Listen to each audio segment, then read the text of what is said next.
bienvenue sur Boop Boop, le podcast sur l'allaitement qui va faire, nous espérons, du bruit. Moi c'est Hélène, pharmacienne. Et moi je suis Cassandre, médecin généraliste.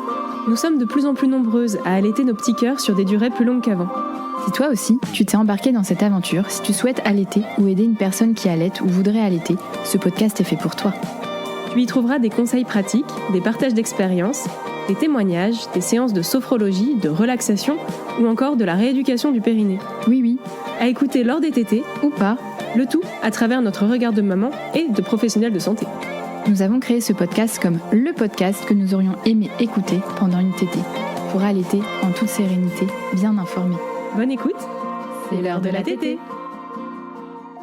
Aujourd'hui, c'est un épisode bonus spécial fête, parce que cette période, aussi cosy soit-elle, s'accompagne des bruits de bébé, mais souvent de remarques gratuites, de conseils non sollicités et de l'inévitable tata Ginette, je ne sais pas comment elle s'appelle chez toi, mais nous on a dit Ginette, qui trouve toujours quelque chose à redire sur votre allaitement. Tu vas l'allaiter encore longtemps? Il doit avoir encore faim, non? Et un biberon, ce serait quand même plus simple, hein? Alors cette année, vous n'allez pas juste survivre aux fêtes, non, vous allez briller. Comme d'hab, quoi, j'ai envie de dire. Votre corps est capable de choses absolument extraordinaires et on a rassemblé pour vous une série de wow facts. Des petites pépites scientifiques bluffantes qui montrent à quel point l'allaitement est une véritable prouesse biologique et qui, en bonus, vous donne de quoi répondre avec calme et assurance et un petit sourire intérieur quand tata Ginette commence à s'échauffer. Pas pour convaincre, pas pour débattre. Juste pour vous rappeler à quel point vous êtes puissante, informée et parfaitement alignée avec ce que vous faites. Prête à être épatée et épatante? Voici les wow facts de votre corps. Bonne écoute. C'est l'heure de la tétée. Alors, wow fact numéro 1. En 20 minutes, ton lait devient un bouclier immunitaire. Oui, 20 minutes. Juste 20 minutes après que tu sois exposé à un virus ou à une bactérie, ton corps commence déjà à produire les anticorps nécessaires. Et ces anticorps qui te défendent toi, ils passent dans ton lait. Autrement dit, tu es littéralement un système d'alerte rapide au service de ton bébé, mais ça ne veut pas dire que les gens à Noël peuvent venir malades. On garde le masque ou on reste chez soi si on est malade. Wow fact numéro 2. Est-ce qu'on va faire ces petites paillettes tout le long? Préparez-vous les meufs. Chaque tétée, c'est un test biologique en direct. La salive de ton bébé, lorsqu'il tète, elle remonte dans le canal lactifère. Alors comme ça a l'air burk, mais en fait c'est trop bien. Parce que ce contact va informer ton corps des besoins immunitaires de ton bébé. S'il a une petite infection, c'est détecté dans la salive et le corps, via ce contact-là, va produire les anticorps nécessaires. C'est un échange constant d'informations, c'est une sorte de Bluetooth biologique. Résultat, on a un lait qui s'adapte minute par minute. Ouais, c'est dingue. Fait encore plus dingue, on met 1800 heures à allaiter son petit bébé la première année de sa vie. En fait, oui, l'allaitement à la demande, c'est l'équivalent d'un temps plein sur 45 semaines, on a compté, et encore sans post-café, sans ticket resto et sans RTT. On parle là quand même d'un engagement colossal et surtout, bien sûr, invisible. On rappelle donc que l'allaitement n'est pas tout à fait gratuit. Et donc on peut dire que si c'était rémunéré, ce travail à temps plein, ça représenterait environ 27 000 euros par an. Si on part de 15 euros de l'heure, c'est-à-dire le SMIC brut, 1800 heures d'allaitement, ça fait 27 000 euros. C'est vrai que ton lait vaut littéralement plus cher qu'un lingot d'or. Ça fait pas partie du PIB en France, mais il y a certains pays ça fait partie. Alors si tata Ginette, elle dit « quand même, faudrait reprendre le travail parce que tu fais rien de tes journées », c'est faux. Et en plus, c'est sous-évalué. Fait numéro 5 qui est bluffant. Produire du lait. Tu voulais dire quelque chose? Vas-y. Vas-y. Tada! Wow, fact numéro 5. Produire du lait consomme 25% de ton énergie. Ton corps, en fait, consacre un quart de ton énergie totale à produire du lait, plus que le cerveau qui en consomme 20%. Oui, tu es fatigué et oui, c'est normal et c'est compréhensible. Tu fabriques un aliment complet, vivant, immunitaire et sur mesure. Et cette énergie, l'allaitement, ça peut équivaloir à 11 km de marche par jour. On dit souvent que l'accouchement, ça équivaut à plusieurs marathons, et l'allaitement, ça équivaut à de la marche. L'énergie dépensée pour allaiter, c'est similaire donc à marcher 11 km. Donc les 10 000 pas, ils sont faits tranquilles, on les explose depuis la maternité. Wow, fact numéro 7. L'allaitement aide l'utérus à retrouver sa taille initiale. En fait, grâce à l'ocytocine libérée quand ton bébé tète, ton utérus se contracte et retrouve plus rapidement sa taille normale. Autrement dit, l'allaitement participe à la récupération physique. Et c'est aussi pour ça que les tranchées, c'est-à-dire les douleurs qu'on a en postpartum, ça arrive quand on allaite, quand le bébé tète, en fait, ça déclenche ces contractions utérines, alors qui participent au fait que l'utérus retrouve sa taille normale, mais aussi c'est pour ça que parfois c'est plus douloureux. Le lait change de composition à chaque tétée.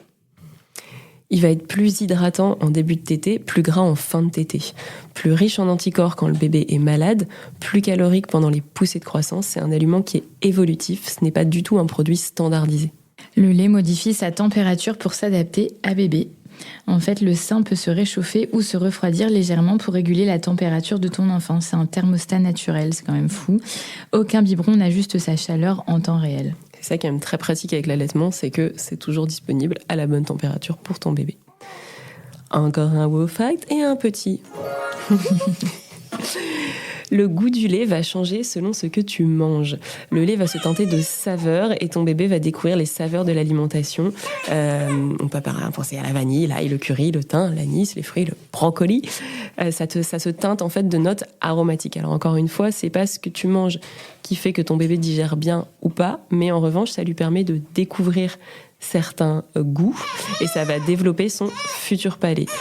On dit, mais je mets des pincettes parce qu'il n'y a pas d'études scientifiques dessus, que ça pourrait faciliter l'acceptation et la diversification. On est vraiment des épiceries.